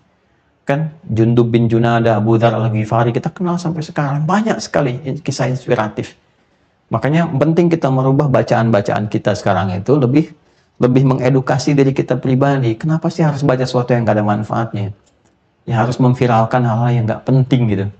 Ya, saya juga heran sama media-media sekarang tuh. Ya, yang ditampilkan tuh yang jelek-jeleknya, yang isinya tuh nggak ada faidah, nggak ada manfaatnya. Itu kan nggak mengedukasi gitu, ya kan? Sedangkan kita menginginkan bangsa kita maju, bangsa kita itu pintar, bangsa kita itu bisa makmur, bisa hebat, tapi berita yang disajikan isinya sampah. Ya mohon maaf gitu, yang kalau kita lihat tuh 85% berita sekarang, silakan klik tuh, rata-rata apa? Ya, apakah perselingkuhan, apakah ini yang korupsi, ini pencurian, pembunuhan, terus kronologisnya diajarin lagi di situ tuh. Itu kan yang nggak perlu gitu. Mohon izin ya teman-teman, kita rasanya kenapa media itu semakin meningkatkan konten yang seperti itu? Karena ada peminatnya. Nah inilah pentingnya kita edukasi sebagai umat Islam, jauhi yang seperti itu. Ya baca yang bagus-bagus dulu. Saya pikir era 90-an, 2000 awal itu buku-buku itu bagus-bagus sekali. Kisah-kisah inspiratif, kisah ini, kisah itu, bacaan-bacaan bagus. Itu yang perlu kita kumpulkan sehingga kita teredukasi dalam kebaikan. Ya, ini barangkali kembali ke sini, saya ingin menekankan sekali bahwa fitrah manusia itu adalah sadar akan kesalahannya dan ia terdorong selalu untuk memperbaiki diri. Jadi kalau berbuat salah, ya jangan dibenarkan kesalahan itu. Disadari bahwa itu salah. Itu poinnya. Itu salah. Jangan dipertahankan. Kalau dipertahankan kesalahan itu, artinya sedang dikuasai oleh setan. Ini poinnya. Ya, kalau dinasehatin sama orang baik, ulama apa, nggak usah ngeyel, terima. Ya kadang-kadang ngoles, dibalas lagi sini, nggak usah. Ya, yang paling aneh itu kadang udah diakui ulama masih didebat gitu. Ini kan lucu juga gitu ya. Mau ketawa juga nggak bisa saya. Balik ke sini ya. Jadi ini poin-poin dasarnya. Ada aja kadang-kadang tuh ya. Jadi kalau sudah yakin salah, perbaiki. Dan nggak usah gengsi untuk memperbaiki salah ini. Ini cuma setan yang punya. Ya, kita manusia tidak. Ada problem ya. Jadi kenali diri kita masing-masing, termasuk saya pribadi, kita semua, dengan belajar dengan lebih baik bahwa mesti hati-hati dalam kehidupan dan mesti kenal siapa diri kita. Salah, ya kita nggak katakan wajar, tapi itu potensi yang mungkin terjadi. Dan sebaik-baiknya manusia yang pernah salah adalah merubah kesalahan itu menjadi kesolehan. Ini poin utamanya, ya. Dan ya, manusia yang baik yang lain yang belum terjebak atau tidak terjebak pada kesalahan itu, jangan menjerumuskan orang lebih salah lagi. Tapi bawa kepada kebaikan. Ini disebut dengan ainur rahmah. Ya, cara pandang yang penuh dengan kasih sayang. Nah, teman-teman sekalian, setelah memahami itu, tinggal kita belajar jalannya. Sekarang seperti apa caranya bertobat? Ya, apa kalimat yang Allah turunkan itu yang membimbing kita untuk bisa bertobat? Ya, bahkan yang menarik begini, ternyata kita bisa dapati keterangan dari para ulama, bahkan sanadnya tersambung kepada Nabi SAW dari sahabat-sahabat mulia yang tentunya mendapat penafsiran ini dari petunjuk atau pengajaran Nabi SAW. Ternyata nanti kalimat taubat yang diajarkan kepada Adam AS itu, seperti pernah saya sampaikan, itu sesungguhnya sejatinya untuk anak cucu Adam. Ya, dikenal dengan Bani Adam. Ya, Bani Adam. 7 kali disebutkan dalam Al-Quran. Yang khususnya tidak memiliki fitrah kenabian atau kerasulan. Ya, karena itu nggak punya sifat maksum yang terjaga dari salah. Yang Allah langsung yang meluruskan. Ya, semua nabi itu ketika ada potensi untuk salah, Allah langsung meluruskan. Sehingga tidak berada dalam kesalahan itu, terjaga langsung sifat terjaganya. Kita manusia biasa nggak punya itu. Maka caranya bagaimana untuk mendapatkan rahmat Allah? Dengan bertobat. Ambil kalimatnya. Nah, keterangan itu didapatkan di mana? Kita kembali misalnya ke tafsir yang lebih awal. Ini Tanwir al-Miqbas min tafsir Ibn Abbas radhiyallahu ta'ala anhuma. Ini di halaman 9 pembahasan yang sama ayat 37 di surah kedua. Itu kita akan temukan kalimat itu. Ya. Saya sebut halaman 9 tadi ya. Ya, betul nih. Baik, nih di pertengahan kita temukan ya. Bismillahirrahmanirrahim. Ini. Fatalaqqa Adamu min rabbih, ya. Maka makna kalimat ini, ayat ini, hafidha Adamu min rabbih wa yuqalu, ini ya, Adam menjaga, mendapati, hafal gitu kan, dari Rabbnya, ya Allah Subhanahu wa taala, wa yuqalu, ini dan dikatakan juga ini laqina fatalaqqan. maka Adam kan talaqan itu mendapatkan talqin kalimat. Langsung Allah ilhamkan, diwahyukan, dikabarkan, ya ditalqinkan dalam wahyu sifatnya. Langsung Adam itu membaca itu, ya ditanamkan oleh Allah, dia bacakan. Atau juga dengan wa ulhima fatadahham, ya diilhamkan kepada Adam, maka Adam mendapati itu. Ya, begitu diilhamkan, diajarkan, lalu Adam membacakan itu. Nah, yang menarik kalimatin, kan? Likai takuna sababan lahu wa li auladihi ila taubah. Ini poinnya. Nah, ini yang tafsir Tanwir al-Miqbas. Ya kan? Likai takuna, agar kalimat-kalimat taubat itu sababan lahu, menjadi sebab ya untuk Adam alaihissalam, wa li auladihi, dan juga untuk anak keturunannya. Ini poinnya. Wa li auladihi, untuk anak keturunannya, ila taubah, sebab untuk mengantarkan mereka bertaubat ketika terjadi kesalahan. Ini ya, jadi sanad yang tadi saya sampaikan tersambung ke sini, dokumentasinya ada di sini. Ya. Nah, sekarang kalimatnya apa? Ya, yang diajarkan oleh Allah Subhanahu wa taala kepada Adam itu, ini adalah kalimat-kalimat umum taubat. Ya, saya katakan kalimat umum taubat itu maksudnya apa? Kalimat yang mencakup keseluruhan perbuatan-perbuatan salah yang pernah dilakukan seorang hamba. Lantas kita menyadari itu salah, kembali, jalan kembalinya apa? Ada jalan pembuka. Nah, jalan kembalinya bagaimana gitu kan? Nah, ini Allah sampaikan kalimat-kalimat diajarkan kepada Adam alaihissalam. Kita teruskan dulu ngajinya, ya kembali ke tafsir ini, Ibnu Jarir At-Tabari.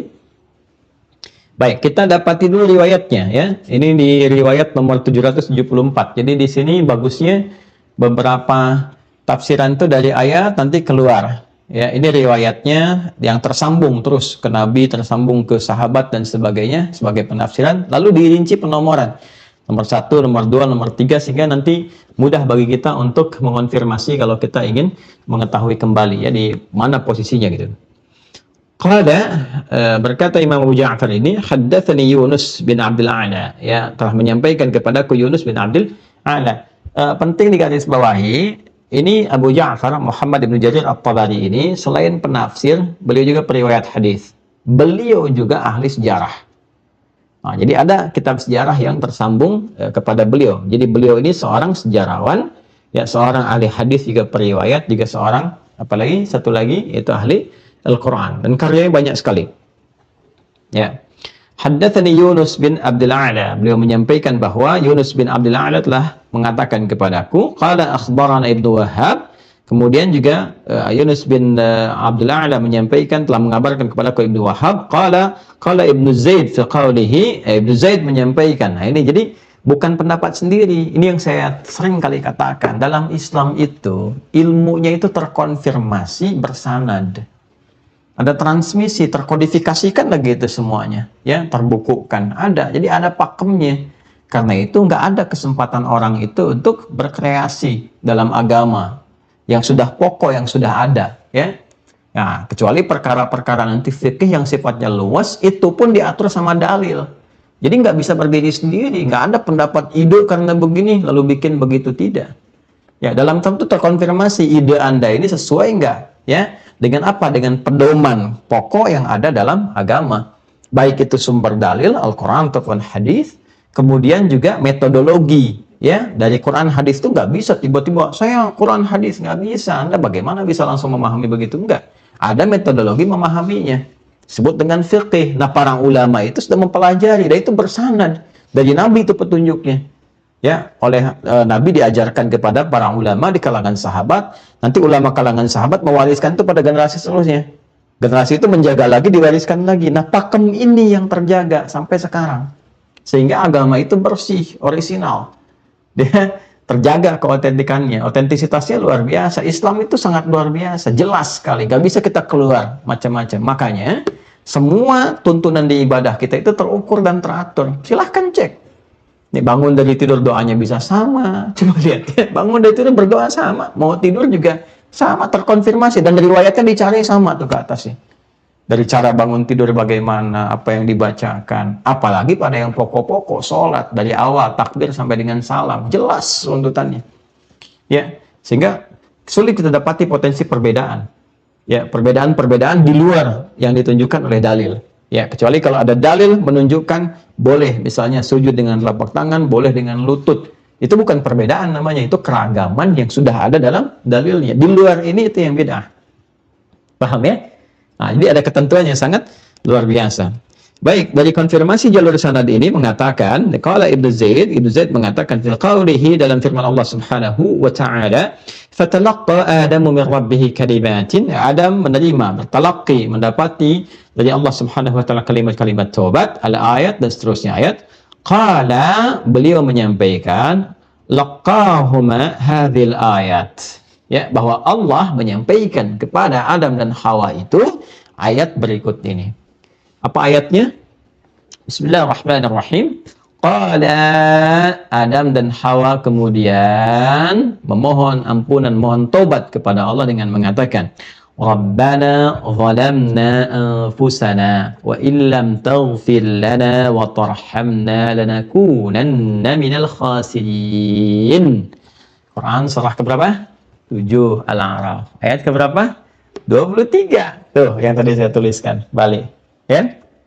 Masih ingat nggak teman-teman waktu saya tuliskan tadi? Ya kan? Konfirmasi dari Allah kepada Adam alaihissalam dan Hawa alaihissalam di ayat 22. Kenapa kamu lakukan ini padahal sudah saya cegah sebelumnya? Alam anhakuma, ya kan? Antilkuma syajarati. Aku kan sudah cegah engkau dari awal. Jangan dekati itu, aku larang engkau. Kenapa engkau lakukan? Itu konfirmasinya. Lalu karena sadar, ya kan? Sadar salah, coba ikuti ya, ikuti ini gerak saya nih. Kamera sesuaikan ya supaya teman-teman pemirsa bisa melihat alurnya. Saya tidak merubah apapun ya. Lihat sini, spidolnya tertutup tuh. Ini konfirmasi ayat 22 nih. Lalu muncullah kesadaran, sadar salah fitrahnya. Ini saya tulis 23 dari tadi tuh. Ini. Ya kan? Di 23 ini kemudian mereka bertobat. Ketika sadar ada kesalahan, dibimbing oleh Allah, keluarlah kalimat taubat. Ya, jadi kalau seorang manusia, seorang hamba berbuat salah dan dia menyadari itu, nah, ketika seseorang mengaktifkan, ya kan? Turn on, dia on-kan, dia aktifkan sifat fitrah sadar salahnya, maka Allah pun, ya kan? Ini dengan keadilannya membimbing ia bagaimana cara ia bertobatnya. Terus sudah jalan tuh. Jadi kalau seseorang sadar salah, ingin bertobat, pasti Allah bimbing. Ini yang dimaksud Quran surah ke-29 Al-Ankabut di ayat terakhir itu. Walladzina jahadu fina lanahdiyannahum subulana. Orang-orang yang sungguh-sungguh, yang serius, pengen kembali kepada kami, berjuang di jalan kami, di situ ada poin amar ma'ruf, ada poin nahi mungkar. Yang nahi mungkarnya dia pengen balik lagi kepada Allah, ingin dekat, ingin memperbaiki. Lanahdiyannahum subulana. Kami akan bimbing dia. Kami tunjukkan jalan. Menemukan guru yang baik, tiba Anda lihat YouTube, kebukanya ceramah, gitu kan? Kebukanya sesuai dengan persoalan Anda, itu solusi. Bukan tiba begitu saja. Ya, itu jawaban dari doa-doa Anda, pengen kembali dapat petunjuk, ini poinnya. Ya kan? Nah, kalau kita kembalikan ke sini, doanya memang viral. Ya, sudah viral sekali, banyak kita hafal, teman-teman sekalian. Tapi kalau kita hafal dengan runtutan kisahnya, dengan pemahaman yang terukur, rasanya ke jiwa lain. Nah, poinnya adalah ketika seseorang mendapati dirinya berbuat salah, ya kan? Dan dia sadar, maka jalan pembukanya kalimat ini. Rabbana zalamna anfusana. Ya kan? Ya Allah, yang merawat kami, yang tahu tentang kami hamba-hambamu ini, ya Allah. Ya kan? Yang memberikan kami berbagai hal berkecukupan. Kau maha tahu tentang kami, ya Allah. Zalamna anfusana, tapi di atas semua itu justru kami berbuat salah, menzalimi diri kami, ya kan? Wa illam taghfir lana wa tarhamna, dan kami sadar kami salah. Nah, ini poinnya. Wa illam taghfir lana wa tarhamna. Ini kalimat kesadaran fitrah itu. Ya, kami sadar salah dan kami menyadari, ya Allah, kalau Engkau enggak ampuni dan enggak menyayangi kami, ya Allah, saat ini, lanakunanna minal khasirin. Kami pasti termasuk orang yang rugi. Ya kan? Nah, ini kesadaran tuh. Jadi ini baru pembuka kesadaran. Ini pun sudah luar biasa. Ya. Tapi ingat, ya, taiba, ingat kembali kepada tadi itu.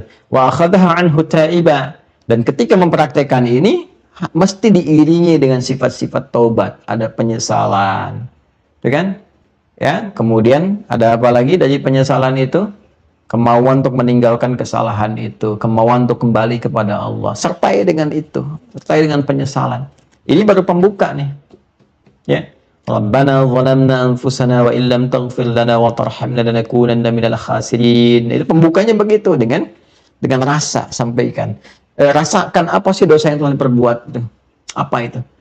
Kata-kata yang kasar kah? Tangan yang pernah melukai orang kah? Namimah, adu domba kah? Provokasi kah? Menggunjing kah? Rasakan sampai ke jiwa itu ada sentuhan, merasakan satu getaran yang kuat bahwa oh itu salah.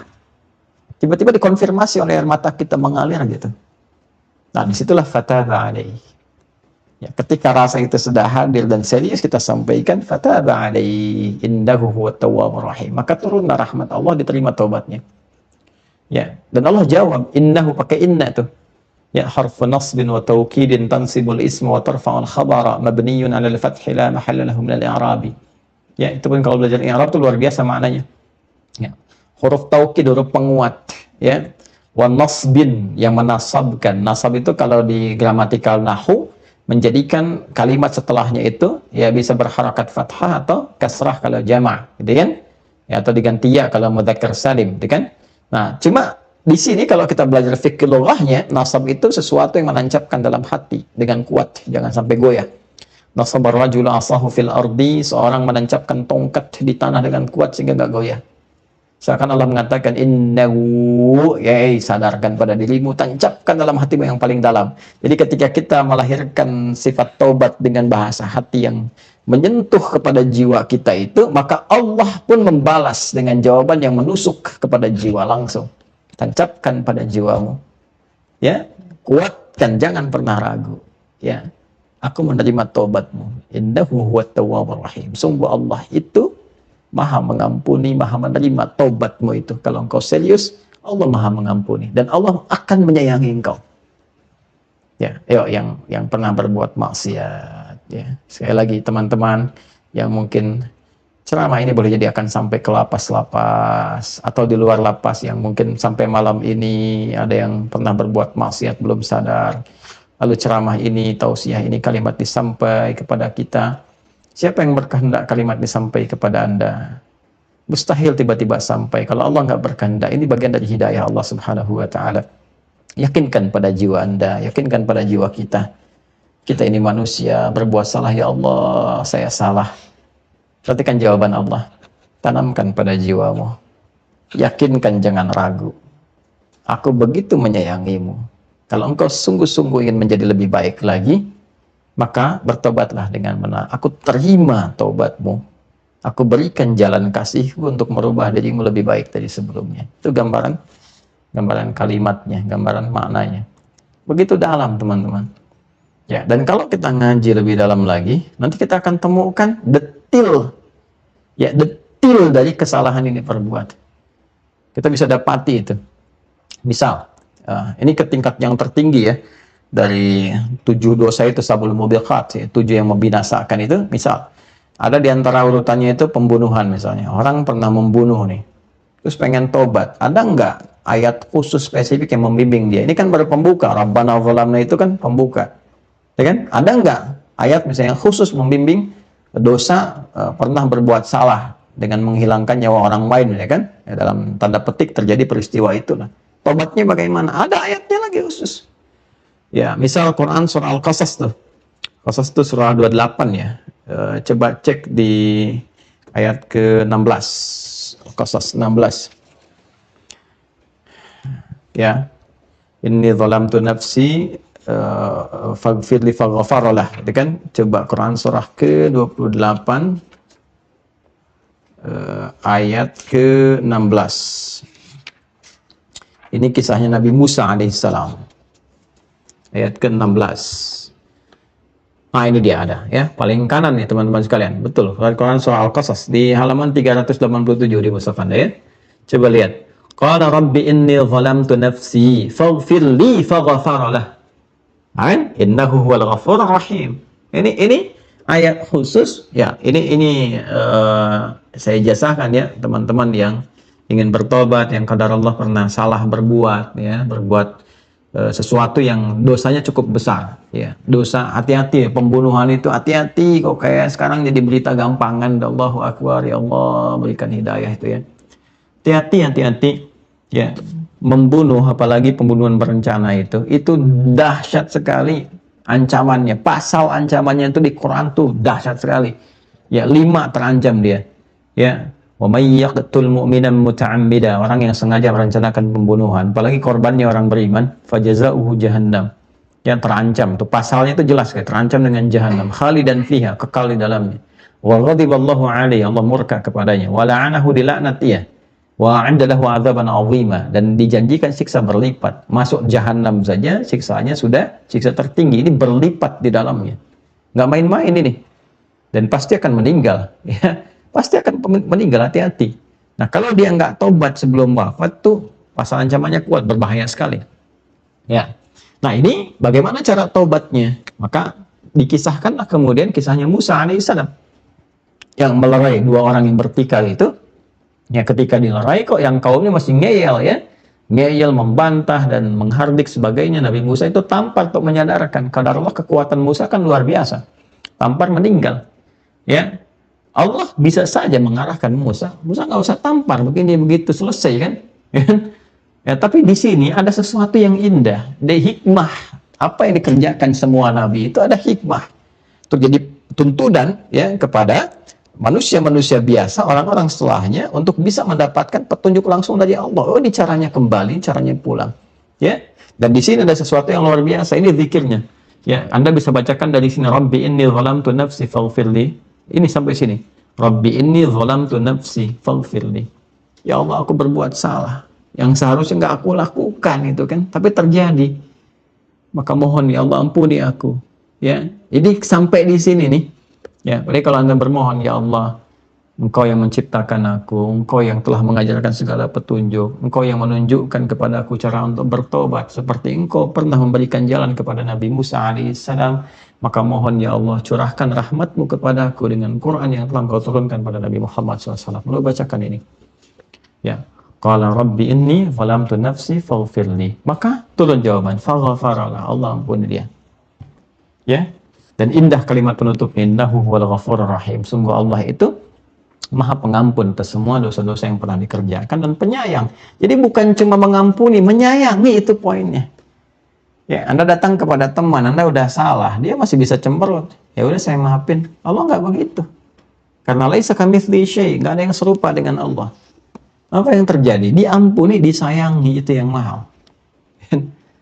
Ya, kita bisa detilkan. Ada dosa yang tobat kalimatnya dari zina. Bisa detilkan satu-satu tuh. Oh, ini yang dosa ini dosa ini. Salah. Kalau paham, makanya kan banyak ulama kita dulu itu saling mereferensikan. Ya, datang ke Kiai A ini, oh taunya si fulan yang bisa bimbing, direferensikan. Mengerti jalurnya. Ya, nggak memaksakan, jadi paham, oh ini ke sini. Makanya penting ustadz-ustadz itu juga saling bersilaturahim, saling mereferensikan, ngaji ke sini ya, ngaji ke sini. Nah, itu penting sekali. Ya. Nah, yang paling menarik itu nanti selain detil itu ada lagi yang sifatnya untuk dosa-dosa besar, bahkan sudah ya kita bisa katakan meluber lah, sudah berlebihan. Bahasa Qur'annya israf, gitu kan? Israf yang terus berlanjut. Ada zikirnya juga. Ya, jadi kalau misalnya ada ya orang berbuat salah, saya nggak katakan Anda ya, supaya tidak kita memvonis kepada diri. Jadi kita gambarkan umum lah, tidak dianggap wajar kesalahan itu. Ada orang berbuat salah, pengen tobat tapi kejadian lagi, tobat kejadian lagi. Itu ada zikirnya juga. Ya, zikirnya di Quran surah 39 Az-Zumar ayat 53 kalau nggak salah. Qul ya ibadiyalladzina asrafu ala anfusihim la taqnatu min rahmatillah. Coba buka Quran surah 39. Saya malam ini sengaja tuh saya bukain mushafnya tuh, ngasih contoh gitu kan. Kalau kita interaksi langsung tuh ada keindahan di situ. Ya, betul ya. Quran surah ke-39 ayat 53 coba. Ya, halaman 464 di mushaf. Qul ya ibadiyalladzina asrafu ala anfusihim la taqnatu min rahmatillah. Ya, Muhammad, ini perintah Allah kepada Nabi Muhammad SAW. Muhammad SAW katakan, sampaikan, viralkan kepada hamba-hambaku. Ya, dan itu setelah kul pakai ya ibadi. Perhatikan, Allah bisa mengatakan, "Qul li ibadi", bisa katakan kepada hambaku. Tapi kalimatnya tidak begitu karena firman Allah, "Qul", katakan Muhammad, "ya ibadi". Ya, maka cara menerjemahkannya, Nabi Muhammad diminta mengatakan, "Umatku, nih Allah menyampaikan pesan kepada kalian." Gitu. Apa pesannya? Langsung, "Ya ibadi", kata Allah, "ya hamba-hambaku". Ya, siapa hamba-hamba Allah maksud di sini? Alladzina asrafu ala anfusihim. Orang-orang yang pernah berlumur dosa. Gitu. Banyak dosa pernah dikerjakan. Atau dia mencoba bertobat, salah lagi, salah lagi. Ini, la taqnatu min rahmatillah. Jangan putus asa dari rahmat Allah. Jadi kalau kita ingin merubah diri, belum langsung seketika terjadi, ya terus lakukan lagi. Jangan berhenti di situ dan jangan pernah menyimpulkan. Hati-hati provokasi setan. Setan itu juga hati-hati ya. Setan itu pintar yang kebelingar. Ya, makhluk pintar yang kebelingar. Dia nggak akan diam tuh. Dia akan terus goda. Jadi begitu Anda bertobat, didorong terjadi lagi. Salah satu was-wasnya, provokasinya adalah, ya udah kamu memang bakatnya berbuat maksiat, percuma taubat juga, hati-hati tuh. Kalau ada kesimpulan seperti itu, hati-hati. Maka orang ini sedang dikuasai oleh setan. Ya, Allah memberikan petunjuk, kamu jangan menyimpulkan bahwa kamu nggak diterima taubat. Terus lagi, sampai membangun kesadaran pada dirimu. Ya, semakin kuat lagi, gitu kan? Ya, kenapa Allah nggak langsung terima, Ustaz? Kan bisa saja Allah langsung terima, udah aku terima, selesai. Ya. Nah, apa yang diharapkan di situ? Nanti ada hikmah di dalamnya. Contoh, untuk melatih melunakkan hati supaya lebih lembut. Ya, karena orang itu kalau sudah, Anda kalau mandi terlalu kotor, udah apa bahasa Rusianya apa sih? Letakkan ya. Letakkan itu apa ya? Ya, jadi udah kotor betul ya. Kemudian tanah itu udah nempel keras di sini. Apa Anda pikir dengan sekali siram itu luntur semua? Ya, dan kalau sudah cair hilang dari badan, kan tidak, kan pasti berkali-kali kan, begitu. Nah, ini sama. Jadi kadang-kadang kalau dosanya itu terlampau berat, terlampau banyak, nggak bisa sekali Anda katakan langsung hilang begitu, enggak. Hati itu mesti lembut dulu. Allah menginginkan bukan sekedar hilang maksiatnya, tapi ada kemampuan merubah perbuatan salah menjadi lebih soleh. Kalau hatinya sudah lembut, hilang nanti yang kasar-kasar ini, mudah menerima yang baik-baik yang Allah berikan kepadanya. Itulah hikmahnya kenapa kadang-kadang lagi, sampai kita ketagihan untuk bertobat, merasakan kenikmatannya. Kalau sudah merasakan kenikmatan itu, maka benci dengan yang buruk-buruknya. Selesailah semua keburukan itu. Itu hikmahnya. Ya, karena itu motivasi yang disampaikan dalam Al-Quran, la taqnatu min rahmatillah, jangan putus asa. Ya, lalu ini yang paling indah, innallaha yaghfiru dzunuba jami'a. Allah mengampuni semua dosa. Jadi kalau ada bisikan iblis mengatakan bahwa ini nggak mungkin diampuni dosa ini nih, aduh, kegedean dosanya nih, percuma gitu tobat juga. Nah, itu provokasi, hati-hati. Allah langsung bantah itu, innallaha yaghfiru dzunuba jami'a. Sebelum nyawa sampai ke kerongkongan selalu ada peluang untuk kembali menjadi saleh. Itu teman-teman sekalian. Ya. Nah, ada rahasia. Rahasia ini begitu tinggi dan terkonfirmasi riwayatnya, teman-teman sekalian. Nah, saya bacakan pembuka mukadimah rahasianya ya. Jadi ngaji kita tamatkan dulu ya. Ada sanad yang tersambung kepada Ibnu Abbas radhiyallahu taala anhuma. Masih di kitab ini di halaman 320 di selanjutnya. Nah, di sanad kitab ini disampaikan detail dari proses permohonan taubat Adam alaihissalam kepada Allah Subhanahu wa taala. Nah, ketika Adam ini kemudian menyampaikan tadi, menerima tadi, ya Rabbana zalamna anfusana wa illam taghfir lana wa tarhamna lanakunanna minal khasirin. Itu ada satu macam dialog yang terjadi dan sanadnya tersambung kepada Ibnu Abbas radhiyallahu taala anhuma. Jadi sebelum dibacakan itu ada dialognya terus, lalu kemudian masuklah kalimat permohonan yang sangat luar biasa indah. Nah, di sini dikonfirmasikan begitu luar biasa, begitu dahsyat. Dan nanti dari situ Nabi SAW mengajarkan satu kalimat yang indah yang kalau kita mohonkan dengan benar itu semua dosa digugurkan oleh Allah Subhanahu wa taala. Yang kalau dibacakan kemudian kita meninggal, itu bukan cuma diterima taubatnya. Kalimat Nabi-nya dakhalal jannah, masuk surga dengan kalimat itu. Ya, di hari itu dia berbuat maksiat misalnya, terakumulasi dia sadar, taubat, dia bacakan kalimat itu dengan benar. itu bukan cuma digugurkan dosanya. Kalau dia benar taubat mengiringi kalimat itu, digugurkan dosanya, kata Nabi, dakhalal jannah, masuk surga dia. Nah, bagaimana proses kalimatnya, seperti apa? Itu yang akan kita bahas di pertemuan berikutnya. Jadi nggak nggak kita bahas dulu malam hari ini ya teman-teman, karena saya mau persiapan mau ke Padang. Nah, insya Allah teman-teman sekalian, bagi Anda yang berada di Sumatera Barat dan sekitarannya, besok insya Allah kami ada di Padang, tapi saya pulang hari, jadi berangkat, selesai langsung kembali lagi. Nanti ada 2 tempat. Ya, untuk tabligh akbar kami bisa sampaikan. Anda teman-teman cek saja di Instagram, sudah kami sampaikan. Silahkan merapat ke lokasi yang dimaksudkan. Baik itu yang tabligh akbarnya di Pemkot Padang, juga dengan khutbah Jumat ya. Kalau nggak salah di Masjid Taqwa Muhammadiyah untuk Jumatannya.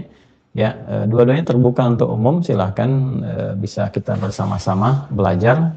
Kemudian yang kedua, setelah itu saya langsung kembali dan langsung persiapan untuk ke Bandung. Hari Sabtu kita ada di Bandung ya teman-teman. Yang Tanah Kusir nanti di pekan berikutnya akan ada flyer yang teman-teman bisa ikuti.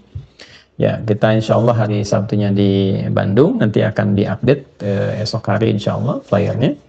Ya, silahkan teman-teman bisa sesuaikan jam 9 untuk teman-teman dari jam 8 ya, pagi ke siang itu di Sab Muslimah. Mungkin nanti insya Allah akan disampaikan lebih lanjut informasinya. Dan yang kedua teman-teman sekalian yang dirahmati Allah Subhanahu wa Ta'ala, alhamdulillah saya kemarin baru dari pesantren ya, progresnya cukup baik dan cukup cepat alhamdulillah. Di bulan ini kita agendakan asrama-asrama itu selesai ya sebelum hari kemerdekaan. Jadi tanggal 15 sudah insya Allah selesai untuk asrama. Lalu kita cek opnam, stok opnam, dicek semuanya keseluruhan di 16, 17 juga, sambil kita upacara di pesantren ya, bersyukuri nikmat Allah, alhamdulillah untuk asrama selesai. Di bulan ini kita rencanakan. Kemudian masjid masih butuh 1 bulan. Ya, ada kesempatan wakaf teman-teman, masih ada juga peluang untuk berwakaf untuk menyempurnakan dan mempercepat pembangunan dan penyelesaiannya. Ada beberapa saya kira anggaran yang masih bisa berpeluang untuk menerima wakaf dari teman-teman semua untuk menyempurnakan itu. Saya tidak akan menyampaikan diksi atau memilih kata donasi dan sebagainya, karena ini bukan donasi, ini ibadah. Ya, donasi itu terserah Anda mau bagaimana, mau nyumbang maupun, ini bukan sumbangan. Ya, saya tidak minta sumbangan. Saya memfasilitasi Anda ibadah. Karena ini wakaf. Ya, baik itu tanahnya, kemudian juga bangunannya dan semua yang ada di sana yang sudah kita siapkan itu diwakafkan. Wakaf artinya sudah memberhentikan semua kepemilikan dan segala yang diserahkan kepada Allah. Jadi kita hanya mengelola, miliknya kita serahkan kepada Allah Subhanahu wa Ta'ala. Kita hanya berusaha beribadah di situ.